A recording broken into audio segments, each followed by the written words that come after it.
Hello. This is the contest. Fantasy Footy show where we can't decide what to make our opening line this week, so I winged it. And this is what I came up with. I'm Jesse. Just like in trades. Everything's winged this week.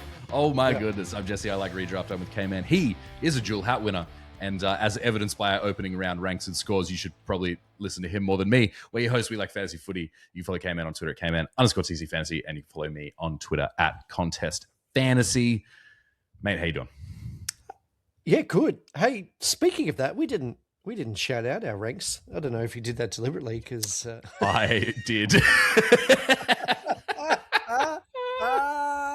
Come on. Well, spill the beans. It's 50 point impellies, isn't it? Isn't that the segment? It's ranks and trades. Oh yeah, let's say so we'll do it. The jingle. Yeah. Don't worry. I thought about bringing it up last week, and then I thought, no, I'll save my shame for the Thursday episode because it's really bad. You know what? Before we get into the gritty, nitty gritty, my man, are sitting prime. You're in prime real estate. Your rookies are set. You don't have a Goulden. You are automatically 1 to 2 trades ahead of the comp. You got to feel good about that. Look, it feels nice to sit pretty. There's no Goulden in my team, despite being very high on him in the preseason. It is the one shining light in the dumpster fire that was week one that I don't have Errol Goulden, although I hate to say that because he's injured. But look, gives me some options. It actually introduces a new problem that I'm not used to having in that the shape of my team itself is actually quite tidy. And you don't know what to do. It sort of makes me, I don't know what to do. I'm flush with options. So trade therapy is going to be a good one. I really think you're going to rocket up the rankings this weekend. That's my prediction. You're back. Well, I appreciate it. I'm going to need like an extra powerful rocket. Going to need Elon to give me a hand. Rocket Man. Regretted that immediately. The Rocket Man. I was listening back to the episode and I was like, I really laughed at that. That was a good call. Yeah. Well, how did we not get Elton? Elton, love to have you on the show. Love to have you on the show. Love to have you on the show. Man, Elton, that would be if anyone has. I know. Wouldn't that be? Do you reckon he'd talk fantasy footy, or would we just put that aside for one episode and just go, we are a music podcast for today? I think he'd talk about fantasies.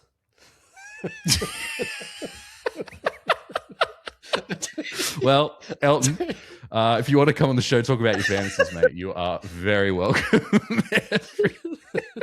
Oh gosh, we got a good pod lined up for you today, everyone. It is our first. If you're new to the pod, because mate, again, our listener base is like doubled essentially in this year alone. It's great. It's crazy. So we got a lot of new listeners out there. We do a segment every Thursday called Trade Therapy, where we whinge and moan about our trade options and what are we going to do with our teams, because those are the relatable conversations. And we also answer your questions as well. We put the call out a little bit late on Twitter. It's the theme of our week this week. That's my bad. I'll be better next week. And we're also going to go around the grounds, talk about teams, and give you our captain thoughts. And that'll be a wrap before the game starts. So we should probably get a move on because the game isn't actually that far away. Yeah, let's do it. So the people's favorite jingle is 50-point impellies. I didn't time that. Marcus 66% CBAs, 80% time on ground, and yet you only scored 50-point impellies. Ranks and trades. That's not the version with ranks and trades in it. Yeah, come on. I don't know. Yeah, that's I downloaded the wrong one. You'll get the terrible ranks and trades edit next week. This is no, I'm not going to give people the history of that song. We're going to go around the grounds. We got just couple of injuries to give you know. Hayden Young out for 1 to 2 weeks. Do you know what his injury is? I don't know what it is. Hammy. He's done a hammy. Well, it's a low grade strain. Yeah. Okay. 2 weeks. And get on the park, Hayden Young. I don't know if anyone's heard about this one, but Errol Goulden is out for 4 months. That's right. My M1. I don't. And isn't Hayden Young your M4 in draft? In draft, well? Yes, that's my draft team. M1 Goulden M4 Hayden Young and Brodie Grundy was my ruckman. Great. Oh, gosh. Good draft. Yeah. Good draft, everyone. And Isaac Heaney's out too. What's Isaac Heaney's injury? Similar. I think it was either glute or hammy. Remember he clutched at it? He came off. Yeah, he clutched it at the end of that game, didn't he? Yeah. See, by that point, I wasn't paying attention to anyone but Brodie Grundy and him just kind of like wandering around the field with his, his eyes covered. We had a quick peer at the teams. We had a look at the teams ahead of recording tonight's show, and we thought, let's just find out what are the key things we need to know from each game. So take us away, K-Man. Crows v Dogs. What's the big news here? Toby Murray managed.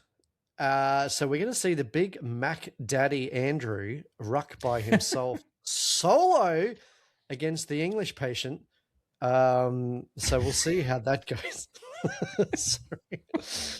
Rankin is back, so I'm interested to see what that does to Rochelle. Mm-hmm. They're both named at half forward, so there's no real indicator of who's going to take up bulk mid-time, how they're going to impact on each other. I'm hoping it's not very much, but all will be revealed. This is what we were a bit worried about as well. It wasn't just McAndrew's job security, but you know, if suddenly Toby Murray's out, does that leave the door ajar for Rob to make his way back into the team later? So it's a watch this space. Tigers v Suns. Floston, the big man, is back in. So the question is, what impact does that have on Jaden Short? He was maybe a trade target for some people this week. He was definitely looking like a good option, but probably not going to jump into a Jaden Short this week with Floston back until we've seen what they look like together, perhaps. Yeah. I'm a massive Shorty fan. Big Shorty. Gibkiss is out, so he's been omitted. So that's someone who's been removed. So suddenly you got Vlosten, Grill, Bear Grylls, and Jaden Short. I'm just going to go with the nicknames this week. It just seems. Yeah, I like it. No, I like that you're leading into it. So, and if people haven't listened to the earlier episode, they're just going to have to figure it out for themselves, frankly. Right. Bear Grylls, is it actually even more a question of like, what's the impact on Bear Grylls than it is on Mac Daddy Shorty? What was it? Jaden McShorty? What? Am I making that up? I thought you said. Yeah, I know. Pulling that one out. Ginny Shorts. Giants v Saints. McRae injured. Who does this help? Does this help a Mateus Philippou in your mind? Well, I'm surprised he's named. Doing some Ks on the bike towards the end of the game. Mm-hmm. Didn't look great. Suddenly McRae's injured and we got more opportunity for the Pooh to play 4 quarters. That's a start. But hopefully getting more posies. Flanders, I could see that really assisting. What's going to be interesting is what they do to fill the gap, whether Max Hall's going to get more time in the midfield. I really like watching him play. Whether it means Wangani Miller is going to spend more time in the midfield, and hopefully for those who have Jack Sinclair, he's going to stay at the back uninterrupted. I feel like they have to put Nass into the midfield. I just feel like he's wasted with all that forward time up front. And if the Saints are serious about contending this year, why aren't you putting your best player in the midfield where they belong? Really strange, I thought. Obviously, he had some impact, but yeah, I don't know. Port v Dons. Sweet is named. Sweet is named. The mob boss is out? Yeah, he's doing jobs. He's fixing up some issues with the family. We don't talk about it. That's it. Sweetie name. So for those who had Vicentini as an R3, that's thrown at least consideration about what we do with your trades. What do we got? Half an hour left until some of those need to be done. Yeah, that's interesting. And Brodie. Will Brodie's been named on extended bench. I don't know if that's just to kick up the bum for Port Adelaide and their poor showing in the midfield last week against North. Vicentini. And this is why I didn't want to muck around in the ruck space. This is the reason why. Yeah. Because it's that combination now, isn't it? There's questions about Rob looming maybe over the next few weeks. And then you've got that in addition to Vicentini, if he's dropped entirely, kind of throws a big spanner in the works for that ruck space. Eagles v North. Only thing here is there's no, other than like Tim Kelly, there's probably no individual names that are interesting in terms of, but it's just the quantity of players who are suddenly being injected into these teams. So who comes out for these guys? If we're talking about North Melbourne, what's the implication there? Even West Coast, we're going to have to wait till those extended benches are cut. But Murdoch's on the extended bench. Tim Kelly's back in. What's going to happen there? I mean, he was only picked up a couple of weeks ago. Is he the first one out after not having a full preseason for West Coast? It would. It's a massive call considering the game he had. And then you got North where Wardlaw's in. All these players are in. McKercher's low time on ground. But some people have to make way. Is it a Blamires? Again, didn't have a full preseason. So I don't know. I've got a bad feeling about this. Is Wardlaw in? Well, I read today he was going to have managed minutes. Okay, interesting. I don't see his name in the lineup. Okay, well, that's good. Interesting. I mean, good for me with LDU. Oh, yeah. Anyways.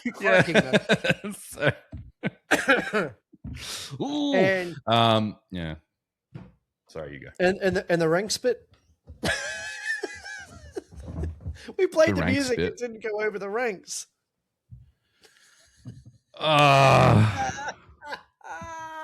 Hey, as I said, you're going to skyrocket. You are going to skyrocket this weekend. And I'm going to go the other way, and my trades will explain everything. That's hilarious. We did you know why? It's because it's not on the run sheet. We did the ranks and trades segment, and then because it's not actually reflected on the run sheet, we went straight into the around the grounds and the teams. All right. Well, we've talked about them. Okay, so we're doing ranks and trades. Is that what we're doing? Let's do it. Let's do it. Okay, for the people. We're really sorry. This is a very chaotic episode, listeners out there. We're usually a bit more organized. All right, ranks and trades. Here you go. So... Well, there were no trades last week because it was the starting side. Ranks and ranks. What did I score? I scored 1,983. I didn't even crack 2,000 points. And that gave me a rank of 58,852. I'm fairly sure that I am the lowest ranked content creator in the space. So there you have it. You're also one of the only content creators who don't have these issues.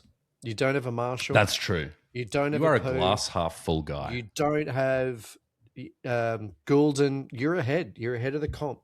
Absolutely. I reckon you're up this week. You are a glass half full kind of guy. So I like that. So look, and as I said last week, the thing was, it wasn't my team. Like my team actually looks reasonably good. It was a couple of 50-50 calls. So like Brodie Grundy instead of Tim English, D-Cam instead of L-Jax. There's a world where I actually start both of those guys. And then the other thing that kind of hurt me was I just started the wrong rookies on field. I started a Lindsay over a Grill or a Jakes.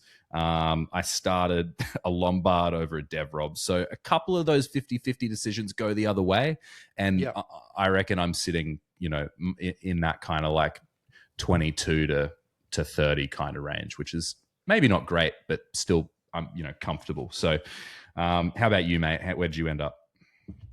I got a 2106, so a rank of 17,224 and a 50-50 call away from top 10,000.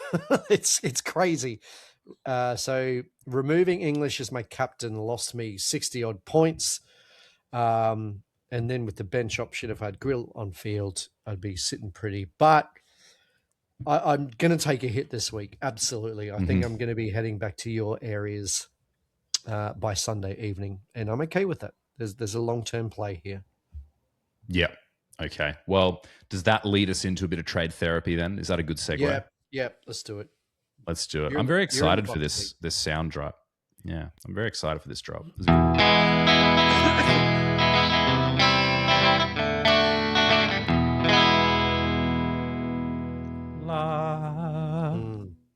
we wanted a bit of a relaxing tone for our trade therapy. You know, you don't want to walk into a therapist's office and feel, I don't know, unhinged. You want to walk into a therapist's office and feel, I'm calm. It's all going to be okay. So it was the final twang of that. Well done, Jimmy James. And you gave some. You saw that because on the day when we were recording, you said to Jimmy James, I think you made him re-record it a number of times. You're like, no, we need that. We need that. We need that twang. In fact, can we play it again? Can you play it again? Yeah, I can play it again. Why not? It's our show. We can do whatever we want.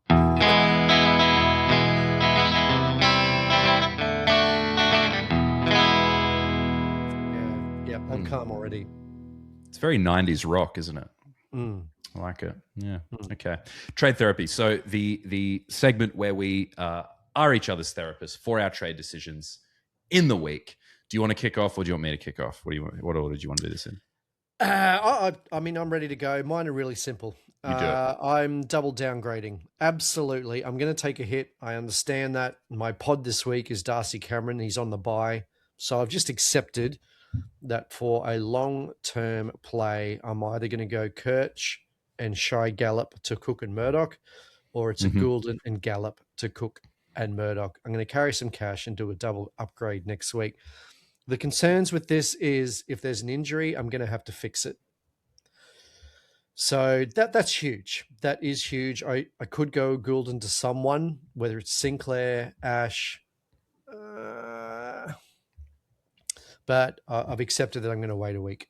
It's just deciding now whether I go Kirch, who I think is going to start bleeding money really quickly due to the low time on ground, his role, which seems to be this forward area of the ground, which is not ideal. It's not what we wanted, or it's a Goulden who's not playing. And do I leave Goulden sitting in my side for a week, no drop in cash, and then I make those double upgrades next week? Well, my therapy advice for you is, considering both options are really straightforward, it's the double downgrade either way. You got to move on from Kirch, right? I would think. Because, like, do you have 18 on field if you do that? Or, yeah, I've got 18. It's not going to be an amazing 18. I'm going to rely on these youngsters backing up, which is fraught with risk. Bear Grylls could pop a 50. You know, with additions to West Coast, we could see Lindsay drop some points. So it's certainly fraught. As I said, I'm kind of predicting I might be in around 30, 40, 50K areas at the end of this weekend. I just don't like hanging on to Kirch for this week. Yeah. Well, Goulden's not going to drop money, as you said. He does. That's true. So that's the issue. If there's an injury, what am I going to do with Goulden if he's just sitting there? But if Kirch is a player who's playing, he's not going to be dead weight next week. He's a playing player, you know. I think that's the way I'd go. I'd rather just, if you're going to get rid of him anyway, I think he's going to drop money, get him out while he's still worth a bit, and then you're taking all that cash with Goulden into next week anyway, and you can make whatever move you want to make then. That'd probably be the way I would lean. My options are interesting. So there's an obvious trade for me to make, which is I've got Shy Gallup on the bench, and the only rookie I feel like I missed out on was Braden Cook. I have everyone else. So to me, the logical move is just swap those guys out. The tricky part is, what do I do next? So I have Archie Roberts in the back line. He's the logical guy for me to jump off. What's difficult about that is, like, who do I go to? Because I don't have enough money to get him up to, say, a Lockie Ash or someone like that who's going to drastically improve my side, theoretically. And then there's no other names around him. Like Berg didn't work out. Obviously Kirch didn't work out. So I already have Houston. These other players around the same price who I could just sideways to fix it. I can't do that because everyone's trying to get off them anyway.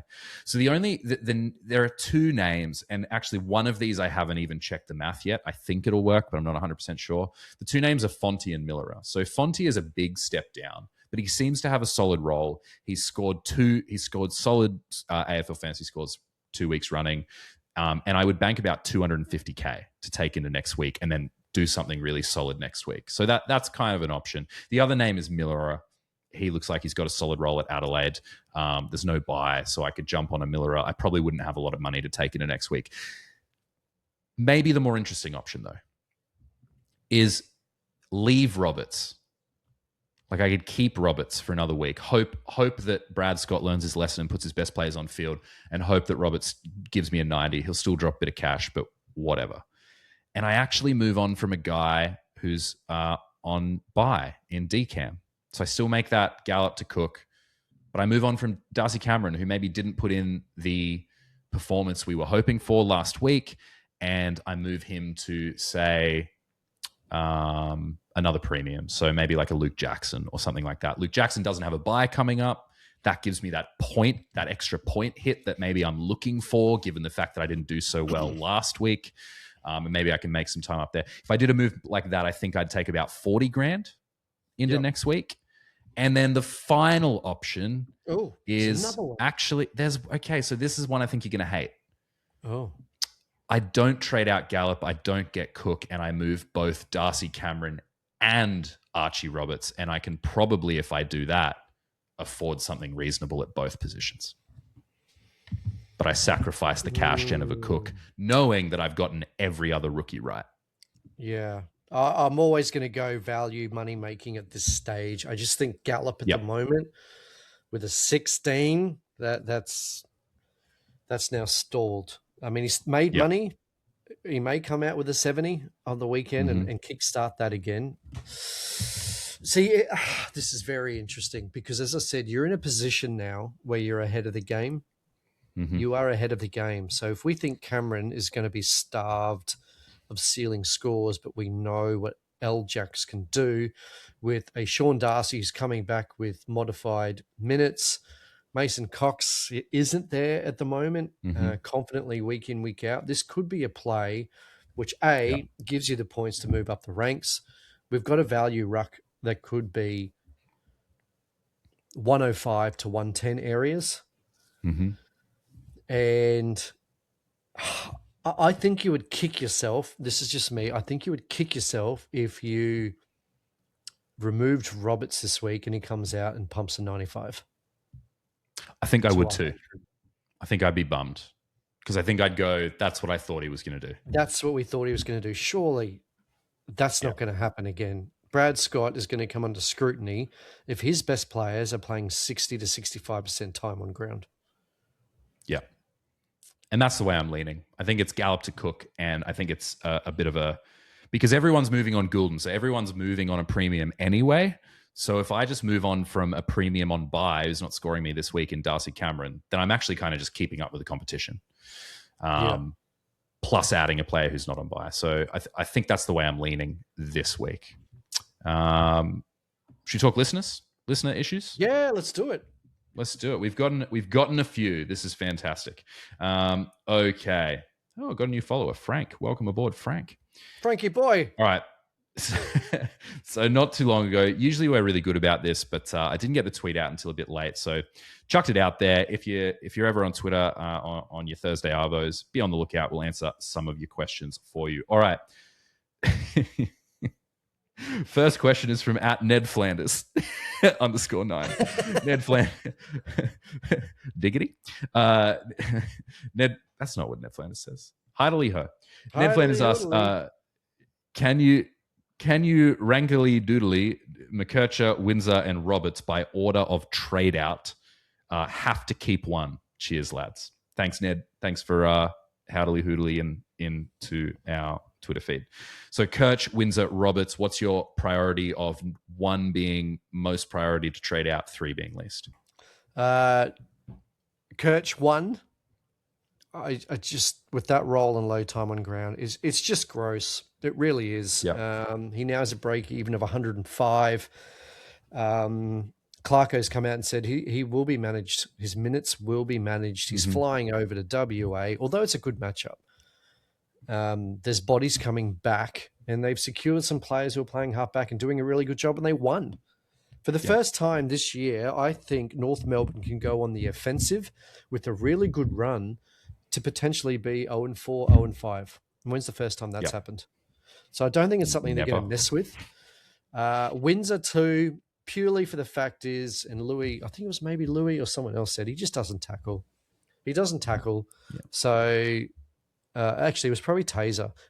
Doesn't tackle, doesn't get a lot of marks. He's very much handball receive, run through congestion, and that's going to cap his score build. And 3, I think there's going to be a bounce back week from Roberts. Yeah, they're my same rankings as well. The one difference I would say is I think with Windsor and Roberts, it probably depends on what you want to do at the other end. So if you see, if you haven't got, no, again, I keep forgetting he's on bye. I was going to say if you haven't got a Houston, but he's on bye. Yeah, it just depends on what you want to do on the other end. But I'm with you. I can't get rid of Windsor this week because I just can't afford to get him to someone else that I like. So that's why I'm keeping him. But otherwise, I'd probably move on from him. Yep. Adam Kingfish 77 asks, got all the rookies needed. Awesome. Goulden to Cook and Darcy Cameron to Jackson. Is that a play? I'd probably tick it off. Who's if you've what's he's got all the rookies he needs already. His second, he didn't say what his second ruck is. He's just wondering if we tick off Darcy Cameron to Luke Jackson. Oh, Darcy Cameron to Goulden Jackson. to Cook. Yeah, Darcy Cameron to Jackson. Goulden to Cook. So we're fixing up that last run. He's got a Goulden. I'm assuming then he doesn't have a Kirch, doesn't have a Bergman, doesn't have a Windsor, doesn't have a Blackiston, and now against a Jordan Sweet. Yeah. If we don't have any of those areas to fix up, I could give that a green light. But if you've got a Kirch, if you've got a Bergman, if you've got a Windsor, any of those sort of players, I'd be attending to those first and not trade the premiums. At the Carton Blues, a long time and loyal listener. I think he even gave us our first review ever. What a ledge. On Apple Podcasts. It was a lovely review. Yeah.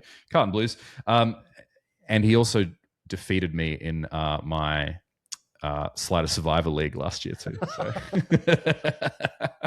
Well played. Everyone's going to defeat me this year because I ordered. Take fixture of Ash or the potential upside of Millera. Help! There's an exclamation point with help. I'm taking Ash if those are my options personally, and I'm doing this. I don't know if it's the right move by process, but for me, I think back to last year.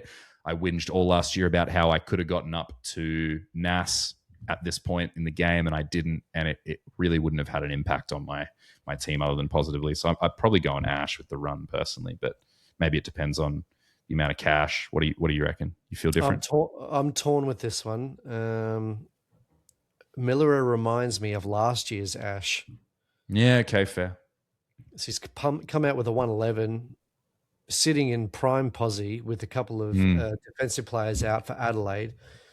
There's some value to be had if he's hitting 95 areas to 100 due to the kick-in percentage, controlling it through half back. For this time of the season, I'm always looking for those upside players. I understand Ash has an amazing run over the next 3 weeks. It's just paying that much money for this time of the year. This is why you have two hats. Listen to Cayman.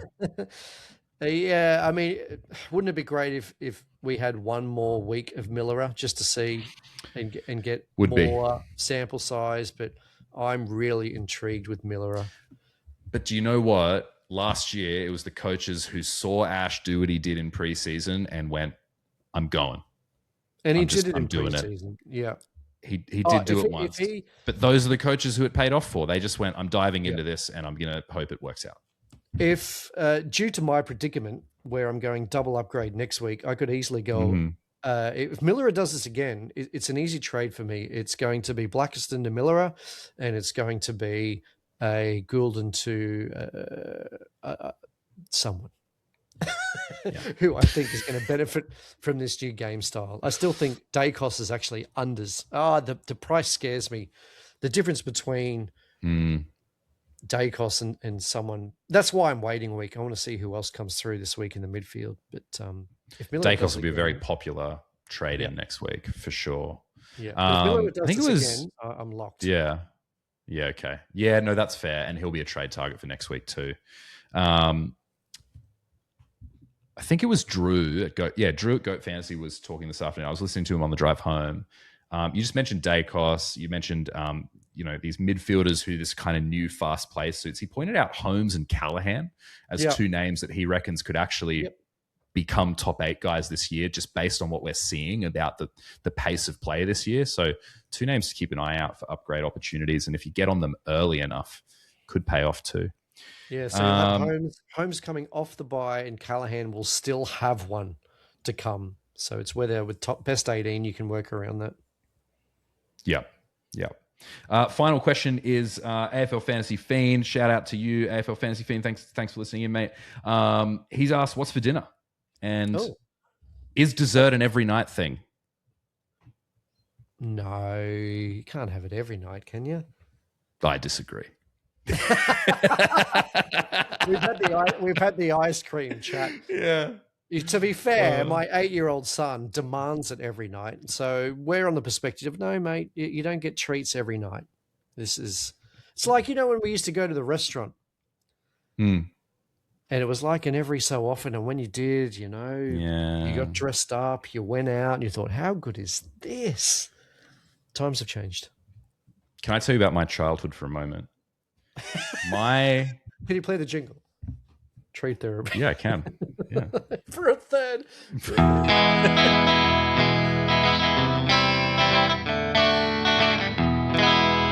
Nostalgia. My father's freezer was chock full of assorted ice cream. Yeah. Right. So you know how like most people, you might have a tub. You had, like you were talking about the Neapolitan last week. Yep. You might have a tub. Dad had Magnums, Maxi Bonds, Cornettos, cookies and cream commotion, vanilla, choc chip, mint choc chip. He had all the options, plethora. Not only that, but we had little tiramisus too. So I'm a dessert man. AFL Fantasy Fiend agrees with you. He says it loses its treat factor, but I disagree. Treat every night is makes my day a little bit better. He also says, I'm bringing in 2 crows this week, but which 2?